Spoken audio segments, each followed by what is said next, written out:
Dinas Lingkungan Hidup Banjarmasin menambah pemasangan sejumlah lampu penerangan di kawasan Taman Kamboja, Banjarmasin.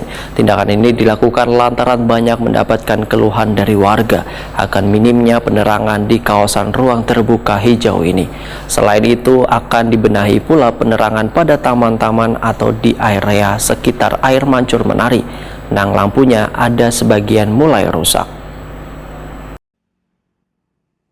Dinas Lingkungan Hidup Banjarmasin menambah pemasangan sejumlah lampu penerangan di kawasan Taman Kamboja, Banjarmasin. Tindakan ini dilakukan lantaran banyaknya mendapat keluhan dari warga akan minimnya penerangan di kawasan ruang terbuka hijau tersebut. Kepala Dinas Lingkungan Hidup Banjarmasin Alif Yosfahlo Poetakon di Prima TV jelang tengah hari Rabu 16 November 2022 memadahkan ada sekitar puluhan penambahan lampu penerangan di kawasan ruang terbuka hijau, khususnya pada sudut-sudut kawasan yang minim penerangan. Selain itu ada dibenahi pula penerangan pada taman-taman atau di area sekitar air mancur menari yang lampunya ada sebagian mulai rusak. Menurut Alif Yosfahlo, kawasan RTH Kamboja wayah siang hari banyak digunakan kekanak-kanakan untuk bermain, sedangkan pada malam hari kawasan taman bermain ditutup, sehingga hanya ada beberapa penerangan yang dipasang. Alif Yosfahlo mengakui bila ada sebagian kawasan di Taman Kamboja wayah malam hari sedikit gelap, sehingga dengan adanya penambahan penerangan menggunakan lampu sorot ini, maka seberataan sudut-sudut di area tersebut bisa lebih terang wan terlihat.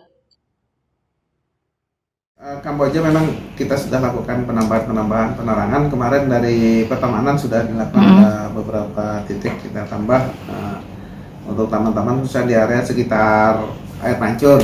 Nah, untuk taman bermain anak ini mungkin itu kan yang kami indikan, tapi untuk sekitar air mancur kemarin sudah ditambahkan kemarin. Di seputaran air mancur kita tambahkan untuk penerangan-penerangan dan ada yang mana yang mati juga kita tambahin. Karena kan pakai LED yang sorot itu kita untuk unitnya aku kata hafal, cuman sudah kita tambahin. Ada beberapa kan sekalian dengan perbaikan lampu-lampu di vertical garden kemarin kita kan di sepanjang ini kan bebarengan kemarin ada beberapa.